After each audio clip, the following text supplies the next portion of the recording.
Hello guys, welcome back to my YouTube channel Standout Classes. So today I'm going to start with business chapter 2 class 11 which is form of business organization. So guys ये chapter ना बहुत interesting है. As if मुझे business बहुत interesting लगती है तो मेरा favorite subject है actually ये business, economics, कॉमर्स ही बहुत इंटरेस्टिंग है सही बताऊँ तो. ठीक है. So form of business organisation का मतलब है क्या डिफरेंट टाइप के बिजनेस ऑर्गेनाइजेशन होते हैं वो अब हम लोग इस चैप्टर में पढ़ने वाले हैं. ठीक है. बहुत आसान है, बहुत इंटरेस्टिंग है. एक सिस्टमैटिक वे से पढ़ोगे ना तो लर्न करने की जरूरत ही नहीं पड़ेगी. एक सिस्टम ऐसा आपके दिमाग माइंड में सेट कर दूंगी मैं जिससे आपको ये ऑटोमेटिकली मतलब आप अपने आप ही बना के लिखने लग जाओगे आंसर. ऐसे आप इतने केपेबल बन जाओगे. ठीक है. तो उसके लिए हमें पढ़ना स्टार्ट करना होगा. So let's get started. ठीक है. Okay. Form of business organisation. For example एक बंदा कोई अपना बिजनेस स्टार्ट कर रहा है तो एक इंपॉर्टेंट डिसीजन है कि अगर मैं अपना बिजनेस स्टार्ट कर रही हूँ तो मैं कौन से फॉर्म ऑफ अपने फॉर्म का बिजनेस क्या रखूँ, अपने बिजनेस का फॉर्म क्या रखूँ. लाइक सोल प्रोप्राइटरशिप रखूँ, जॉइंट वेंचर रखूँ, HUF के अंदर आ रही हूँ, मैं कौन से फॉर्म ऑफ बिजनेस में अपना बिजनेस स्टार्ट करूँ. ठीक है. तो ये एक इंपॉर्टेंट डिसीजन है. So one important decision before starting and expanding the business is to decide the form of business organisation कि हम अपना जो बिजनेस स्टार्ट कर रहे हैं वो कौन सा फॉर्म ऑफ बिजनेस ऑर्गेनाइजेशन करें. ये एक बहुत बड़ा क्वेश्चन मार्क होता है. ठीक है. कि मैं सोल प्रोप्राइटरशिप करूँ, जॉइंट हिंदू फैमिली बिजनेस करूँ, पार्टनरशिप करूँ, वो एक कोऑपरेटिव सोसाइटी होनी चाहिए या फिर वो एक जॉइंट स्टॉक कंपनी होना चाहिए. कौन सा फॉर्म होना चाहिए मेरे बिजनेस का. ठीक है. तो ये हमें लोगों को पढ़ना है. अब हम डिसाइड तो तभी कर पाएंगे ना जब हमें पता होगा सोल प्रोप्राइटरशिप क्या होता है, जॉइंट हिंदू फैमिली बिजनेस क्या होता है, पार्टनरशिप क्या होता है. तो अब इस चैप्टर में हम यही डिटेल पढ़ने वाले हैं कि ये सारे फॉर्म्स ऑफ बिजनेस ऑर्गेनाइजेशन क्या होते हैं, इनके फीचर्स क्या होते हैं, इनके मेरिट्स क्या होते हैं और इनके डीमेरिट्स क्या होते हैं. क्लियर. स्टार्ट करते हैं सबसे पहले सोल प्रोप्राइटरशिप से. पहला फॉर्म ऑफ बिजनेस कौन सा है मेरा? Sole proprietorship. Guys sole proprietorship, sole का मतलब होता है ओनली और प्रोप्राइटरशिप का मतलब क्या होता है? ओनर. तो नाम से ही पता चल रहा है सोल प्रोप्राइटरशिप, ओनली ओनर. एक ही बंदा जो ऊपर से नीचे लेकर सारे काम कर रहा है. फॉर एग्जाम्पल छोटी छोटी आपकी रिटेल शॉप्स होती हैं, आप मार्केट वगैरह जाते हो. ठीक है. छोटे छोटे रिटेल शॉप्स होते हैं, कोई स्टेशनरी शॉप होता है, कोई परचूनी की दुकान होती है. ये सारे ना ये सारे सोल प्रोप्राइटर होते हैं क्योंकि यहाँ पे ओनर ही है जो A to Z सारे डिसीजन लेता है. अगर कोई लॉस हुआ बिजनेस में तो ओनर का ही लॉस होता है, अगर कोई प्रॉफिट हुआ बिजनेस में तो ओनर का ही प्रॉफिट होता है. समझ रहे हो मेरी बात? Only owner. ठीक है. आगे बढ़ते हैं. So it is the popular form of business organisation. Obviously बात है क्योंकि सब लोग तो अपनी कंपनी नहीं खोल सकते ना, सब लोग तो जॉइंट वेंचर में नहीं जा सकते. तो it is the most popular form of business organisation and it is mostly suitable for small business. छोटे छोटे बिजनेस के लिए सोल प्रोप्राइटरशिप बेस्ट होता है क्योंकि छोटे छोटे बिजनेस में आपको ज्यादा लोगों की जरूरत ही नहीं होती. एक अकेला बंदा मैक्सिमम चीजें मैनेज कर पाता है. ठीक है. सो हमने क्या पढ़ा? सोल प्रोप्राइटरशिप मतलब ओनली ओनर. ये पॉपुलर फॉर्म ऑफ बिजनेस है. Secondly it is suitable for small businesses. तो अब जब मैंने आपको ये चीज बताई सोल प्रोप्राइटरशिप मतलब ओनली ओनर, इसका मतलब क्या है? It is owned, it is managed and it is controlled by a single person. Own भी उसे एक सिंगल पर्सन कर रहा है, मालिक भी एक ही बंदा है, उसको मैनेज भी एक ही पर्सन कर रहा है और उसको कंट्रोल भी एक ही बंदा कर रहा है जो कि आपका उस बिजनेस का मालिक है. ठीक है. इस चीज का मतलब क्या हुआ इस लाइन का? डीप में जाओ, फील करो, चीजों को समझो कि it is owned, managed and controlled. ठीक है. By a single person. अगर मतलब प्रॉफिट है तो प्रॉफिट सारा उसका, लॉस है तो लॉस भी उसका, किसी और की कोई जिम्मेदारी नहीं है. उस फॉर्म ऑफ बिजनेस को हम क्या बोलते हैं? Sole proprietorship. ठीक है. ये हो गई आपकी definition. Sole proprietorship is a business which is owned, managed and controlled. तीन चीजें फिर से. Which is owned, managed and controlled by a single person और we can say owner of the business. आ गई बात समझ?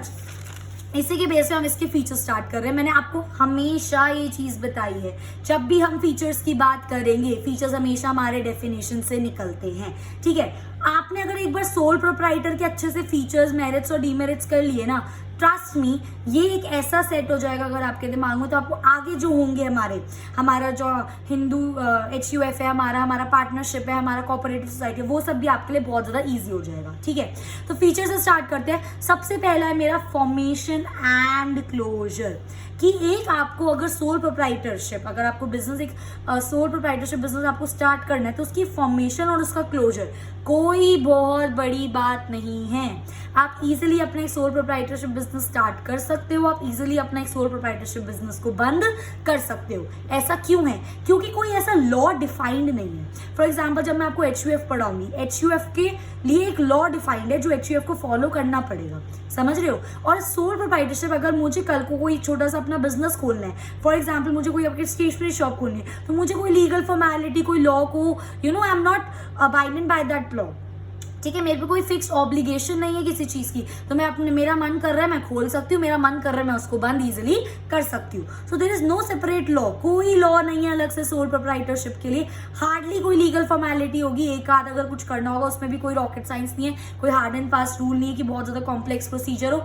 इजिली आप अपना बिजनेस फॉर्म कर सकते हो, इजिली अगर नहीं चल रहा, लॉस में जा रहा है, उसको इजिली अपना बिजनेस को आप बंद कर सकते हो। तो ये हो गया आपका पहला फीचर, ठीक है? यही चीज फॉर्मेशन एंड क्लोजर हम HUF में पढ़ेंगे, फॉर्मेशन एंड क्लोजर हम पार्टनरशिप में पढ़ेंगे, समझ रहे हो? तो अगर ये चीज दिमाग में सेट हो गई तो आगे भी इजी हो जाएगा।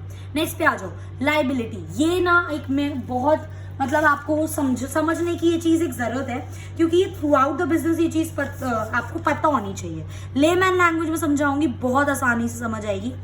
दो तरह की लायबिलिटी होती है गाइस, एक होती है मेरी लिमिटेड लायबिलिटी, ठीक है, और एक होती है मेरी अनलिमिटेड लायबिलिटी। आई बात समझ? अब देखो, लिमिटेड लायबिलिटी वो लायबिलिटी होती है, एग्जाम्पल दे रही हूँ जिससे समझ आ जाए। लिमिटेड लायबिलिटी गाइस वो लायबिलिटी होती है जिसके अंदर फॉर एग्जाम्पल मेरा बिजनेस है और मेरी लिमिटेड लायबिलिटी है। इस बात का मतलब ये है कि अगर मेरे बिजनेस में लॉस हो रहा है, ठीक है, तो लिमिटेड लायबिलिटी जितना मतलब कैसे समझाऊं? अच्छा, ये वाला एग्जाम्पल छोड़ो, आराम से समझेंगे, कोई दिक्कत नहीं है। लिमिटेड लायबिलिटी का मतलब होता है, फॉर एग्जाम्पल 4 पार्टनर्स हैं, ठीक है, एक बिजनेस में 4 पार्टनर है और इन चारों पार्टनर की ना लिमिटेड लायबिलिटी है। इस चीज का मतलब क्या है? इस चीज का मतलब ये है कि अगर कोई बिजनेस को लॉस हो रहा है, ऑब्वियसली बात है, प्रॉफिट हो रहा है तो भी चारों शेयर करेंगे, लॉस हो रहा है तो भी चारों शेयर करेंगे, ठीक है? तो अगर आपके बिजनेस को लॉस हो रहा है तो जो हर पार्टनर मतलब लॉस बियर करेगा, वो सिर्फ उतना बियर करेगा जितनी उसने उस बिजनेस में कैपिटल इन्वेस्ट करी है। एग्जाम्पल, 4 पार्टनर है ABCD एक ऑर्गेनाइजेशन में। A ने कैपिटल लगाई थी 10,000 रुपए, B ने कैपिटल लगाई थी 5,000 रुपए, C ने कैपिटल लगाई थी मेरी 15,000 रुपए और D ने कैपिटल लगाई थी मेरी 20,000 रुपए।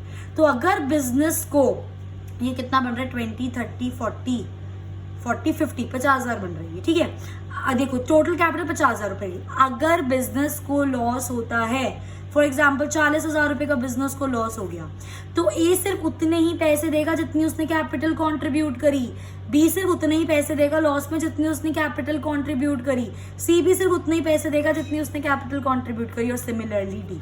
मतलब लिमिटेड लायबिलिटी, आपके पास कोई फिक्स्ड ऑब्लिगेशन नहीं है कि अगर अब मैं 5,000 दे रहा हूं तो भाई सारी लायबिलिटी मैं पे करूंगा। लिमिटेड लायबिलिटी का मतलब होता है जिस बंदे ने जितना कंट्रीब्यूट करा है उस बिजनेस में वो उतना ही उसका लॉस बियर करेगा।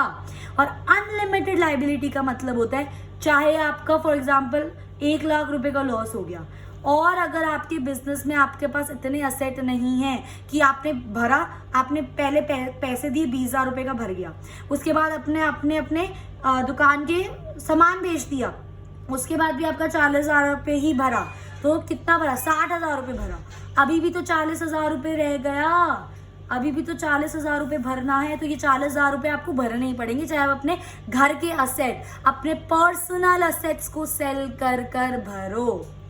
आई मेरी बात समझ? तो ये मतलब होता है लिमिटेड लायबिलिटी का मतलब हमें चाहे लॉस कितना मर्जी हो, दुनिया भर का लॉस हो जाए, पर हमें अपने पर्सनल असेट्स को सेल करके उसको भरने की जरूरत नहीं है, ऐसी कोई फिक्स ऑब्लिगेशन नहीं होती। पर अनलिमिटेड लायबिलिटी में अगर लॉस है और अगर आप रीपे उसे नहीं कर पाए, आपने अपने बिजनेस को सेल कर दिया तब भी आप उसको रीपे नहीं कर पाए, तो आपको अपने पर्सनल असेट सेल करने पड़ेंगे इसको रीपे करने के लिए, पर रीपे करना पड़ेगा। ये फर्क होता है लिमिटेड लायबिलिटी और अनलिमिटेड लायबिलिटी में। आई होप ये चीज क्लियर हो गई होगी आपको। ये कॉन्सेप्ट आपके लाइफ टाइम आपको पता होना चाहिए और आगे भी बहुत बार ये काम आएगा, तो पता होना चाहिए लिमिटेड लाइबिलिटी क्या होता है, अनलिमिटेड लाइबिलिटी क्या होता है। सो इसके अंदर जो आपकी लाइबिलिटी होती है ना सोल प्रोप्राइटरशिप की, वो अनलिमिटेड लाइबिलिटी होती है। मतलब अगर लॉस हो जाता है और वो नहीं रीपे कर पा रहा तो वो उसको वो पे करना ही पड़ेगा, चाहे वो अपने पर्सनल असेट्स को फिर उसको सेल करके उसको पे ही क्यों ना करे। तो owners assets can be sold for repayment of the receipt, मतलब ओनर के जो पर्सनल असेट्स है वो भी आप बेच सकते हो अपने डेट्स मतलब लोन को रीपे करने के लिए। ठीक है गाइस, सो ये था हमारा फीचर्स। देन लायबिलिटी नेक्स्ट आता है sole risk bearer and profit recipient. Obviously बात है, एक ही बंदा मैनेज कर रहा है तो एक ही बंदा सारा रिस्क उठाएगा और जो प्रॉफिट होगा वो भी एक ही बंदे का होगा। तो risk loss profit bear by a single person only, simple. ठीक है, नेक्स्ट इसका आता है हमारा कंट्रोल। एक ही बंदा है, full control is in the hand of whom, owner, सीधी सी बात है। नेक्स्ट आता है मेरा नो सेपरेट एंटिटी। इसको भी समझो, ये होता क्या है।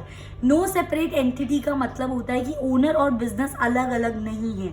मतलब ओनर की आइडेंटिटी अलग नहीं होती और बिजनेस की आइडेंटिटी अलग नहीं होती। हम लोग ओनर और बिजनेस को एक ही लेकर चलते हैं। There is no separate entity. कोई बिजनेस की अलग पहचान नहीं है, ओनर की अलग पहचान नहीं है, वो दोनों एक ही बात है। ठीक है, सो business is not different from the owner, hence जो भी बिजनेस में एक्टिविटीज है उसके रिस्पॉन्सिबल कौन होगा, ओनर होगा, because there is no separate entity. आपको इन सब चीजों का मतलब पता होना चाहिए। लिमिटेड अनलिमिटेड लाइबिलिटी क्या होता है, नो सेपरेट एंटिटी क्या होती है, ये सारी टर्म्स हैं। एक बिजनेस स्टूडेंट को इन सब चीजों के बारे में पता होना चाहिए। ठीक है, नेक्स्ट आता है आपका लैक ऑफ बिजनेस कॉन्टिन्यूटी। इसका मतलब क्या है। फॉर एग्जाम्पल एक सोल प्रोप्राइटरशिप आपका बिजनेस चला रहा है, ठीक है, वो अकेला बंदा सब कुछ मैनेज कर रहा है, भगवान ना करे उसकी डेथ हो गई या फिर कोई मेजर एक्सीडेंट हो गया या फिर वो बैंक करप्ट हो गया या फिर कुछ भी ऐसी मिस हैपनिंग हो गई जिसकी वजह से वो बिजनेस कंटिन्यू नहीं कर सकता। ऑब्वियसली कैसे करेगा, एक ही बंदा था संभालने वाला, अब तो वो कर ही नहीं सकता, डेथ हो गई या बैंक करप्सी हो गई। So there is lack of business continuity की बाय चांस ओनर को कुछ हो जाता है तो बिजनेस आपका वहीं रुक जाएगा, आपका बिजनेस आगे कंटिन्यू नहीं करेगा। That's why there is lack of business continuity as only one person is controlling. कोई डेथ हो गई, कोई बैंक करप्सी हो गई, कोई इम्प्रिजमेंट, जेल हो गई किसी को, तो आपको बिजनेस बंद करना ही पड़ेगा। आपके एब्सेंस में आपका बिजनेस नहीं चल सकता, क्योंकि हम यहाँ पे किसकी बात कर रहे हैं, सोल प्रोप्राइटर की बात कर रहे हैं। आई होप ये चीज आपको क्लियर हो गई होगी। ठीक है, सोल प्रोप्राइटर क्या होते हैं, उसके फीचर्स क्या होते हैं, इसी के बेस पे गाइस मेरिट्स। ये चीज हम खुद नहीं सोच सकते। जब मुझे पता है कि सोल प्रोप्राइटर क्या होता है, उसके फीचर्स क्या होंगे, ये चीज तो खुद एक बंदा सोच सकता है ना। लाइबिलिटी 3-4 टर्म्स लर्न कर लो, formation and closure, liability, lack of continuity, control, risk, profit, बस यही सारे फीचर्स है हर फॉर्म ऑफ बिजनेस में। भी हम आगे पढ़ेंगे, आप देखना। अब उसी तरीके से आप खुद सोचो, आप एक सोल प्रोप्राइटर हो तो आपके बेनिफिट्स क्या होंगे। सबसे पहला बेनिफिट क्या हो सकता है, क्विक डिसीजन मेकिंग।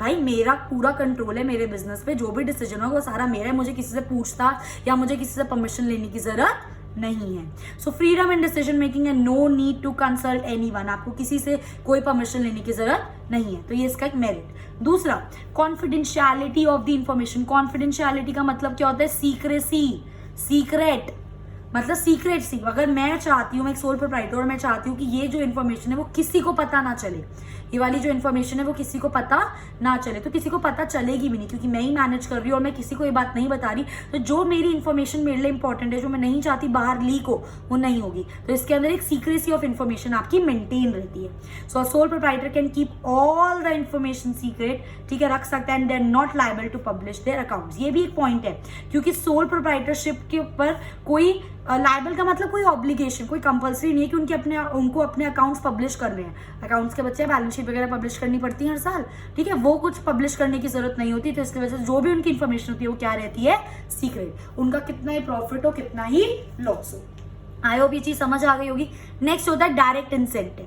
ठीक है, अगर कोई प्रॉफिट हो रहा है, इंसेंटिव का मतलब बेनिफिट, अगर कुछ भी अच्छा हो रहा है तो डायरेक्ट उसका बेनिफिट किसको मिलेगा, ओनर को मिलेगा। So complete profit is of only one person, क्योंकि वो संभाल रहा है तो जो फायदा होगा वो भी तो वही रखेगा। ठीक है। नेक्स्ट आता है आपका sense of accomplishment. Sense of accomplishment का मतलब होता है गाइस, अगर आप कुछ अच्छा अचीव करते हो ना तो आपको अंदर से कॉन्फिडेंस फील होता है, आपको एक अच्छा लगता है कि हाँ मैंने कुछ करा है जिंदगी में। That is sense of accomplishment. अगर एक अकेला बंदा अपना बिजनेस मैनेज कर रहा है, कंट्रोल कर रहा है, सब कुछ सारे काम खुद कर रहा है और उसको प्रॉफिट होता है तो उसको कॉन्फिडेंस नहीं आएगा, कॉन्फिडेंस नहीं आएगा उसके अंदर, उसको थोड़ा प्राउड फील होगा, उसको सेंस ऑफ अकम्पलिशमेंट मिलेगी, he will be proud of himself. ठीक है। सो पर्सनल सेटिस्फैक्शन, बेसिकली इसके अंदर क्या होता है, पर्सनल सेटिस्फैक्शन मिलती है क्योंकि उस बंदे को पता है उसने सारा काम करा है, जो भी रिजल्ट है उसकी मेहनत का है, तो सेटिस्फैक्शन तो मिलेगी ना उसे। So that knowledge that one is responsible, जब उसको पता चलता है कि भाई मेरी मेहनत से हुआ है, मैंने ये सब कुछ करा है, तो एक sense of accomplishment, sense of happiness और अच्छा फील करना, प्राउड फील करना, this is a good thing, जिससे उसे मोटिवेशन मिलता है और वो और बेटर आगे काम करता है। और नेक्स्ट इसकी मेरिट है ease of formation and closure. आप इजीली, अभी ये यहाँ पे बात बताई, कोई इसका कोई लीगल लॉ नहीं है जिसके अंदर हम खुलवाना है या बंद करवाना है हम लोग को। इजीली आप अपना ये जो सोल प्रोप्राइटरशिप का बिजनेस है खोल सकते हो और बंद कर सकते हो।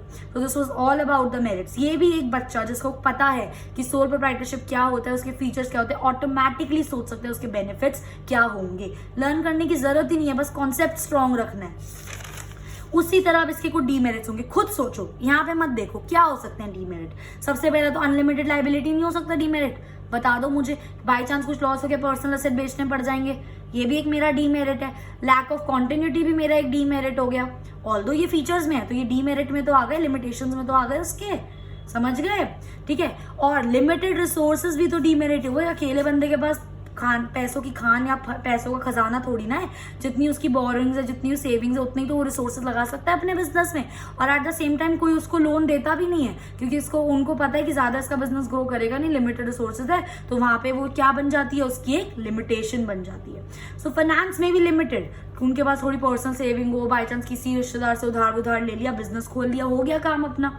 ठीक है। बट उतना तो बहुत नहीं रहता ना अगर आपको अपना बिजनेस एक्सपैंड करना है। सिमिलरली बैंक्स एंड ऑल का मतलब है यहाँ पे कोई financial institutions also may not lend, मतलब कोई लोन ना दे, कोई उधार ना दे, दस बिजनेस जनरली रिमेन्स स्मॉल। तो ये इसका एक ड्रॉबैक है। ठीक है। Next, limited life of a business. Obvious सी बात है, एक बंदे का लिमिटेड लाइफ है। अगर बाई चांस बिजनेस की लिमिटेड लाइफ है बोल रही हूँ मैं, ठीक है, बाय चांस वही वाली चीज, जेल हो गई, डेथ हो गई, कोई एक्सीडेंट हो गया, बैंक करप्सी हो गई, उस इंसान को कुछ हो गया तो बिजनेस कौन चलाएगा। अगर इंसान नहीं चला सकता तो बिजनेस भी तो बंद हो जाएगा ना। तो बिजनेस की लाइफ भी क्या होती है, छोटी होती है। एक इंसान कब तक जिंदा रह लेगा भाई, समझ रहे हो क्या बोल रही हूँ। नेक्स्ट हो गया मेरा अनलिमिटेड लाइबिलिटी। ये तो मैंने अभी डिटेल में समझाया था, ये सबसे बड़ा ड्रॉबैक है यार। बाय चांस लॉस हो गया तो अपने घर बेचना पड़ जाएगा उस लॉस को पे करने के लिए, तो ये सबसे बड़ी लिमिटेशन है इसकी। कोई भी अनफेवरेबल कंडीशन, भगवान ना चाहे, कुछ भी दिक्कत हो जाती है तो जो पूरा फाइनेंशियल बर्डन है वो किस पर आएगा, एक ही बंदा जो कि ओनर है, उसकी अनलिमिटेड लाइबिलिटी है। लास्ट होता है लिमिटेड मैनेजरियल स्किल। कभी सुना है एक बंदा हर चीज में अच्छा हो, एक बंदे के पास खूब पैसा है, एक बंदा अच्छे से मैनेज भी कर रहा है, एक बंदा सारे काम एक बंदा अच्छे से कर रहा है। होते होंगे लाखों में एक आदि कुछ ऐसे लोग होते होंगे, बट एक बंदा हर चीज अच्छे से मैनेज नहीं कर सकता। There is limited managerial ability, समझ रहे हो। एक बंदा एक चीज में अच्छा हो सकता है, दो चीज में अच्छा हो सकता है, पर हर चीज में अच्छा नहीं हो सकता। ठीक है। तो one person can be perfect in all aspect, thus उसे अपने नीचे एम्प्लॉय, एक आध नौकर वगैरह रखने पड़ेंगे जो उसको थोड़ी हेल्प कर सके। बट इसका ये मतलब नहीं है कि नौकर वगैरह से वो डिसीजन पूछेगा या प्रॉफिट या लॉस होगा, तो बस नौकर रखे, उनको सैलरी दे देगा, बाकी जो मेन कंट्रोल है वो तो ओनर के हाथ में है। समझे मेरी बात।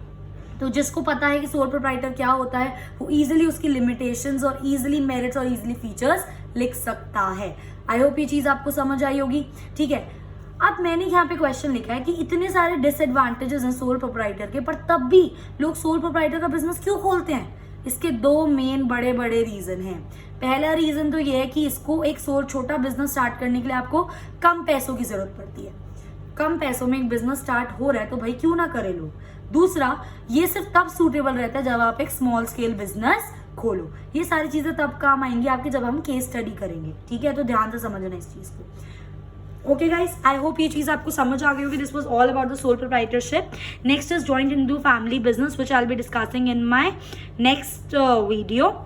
So I hope you like my video. If you like my video, please do like, share and subscribe. Thanks for watching.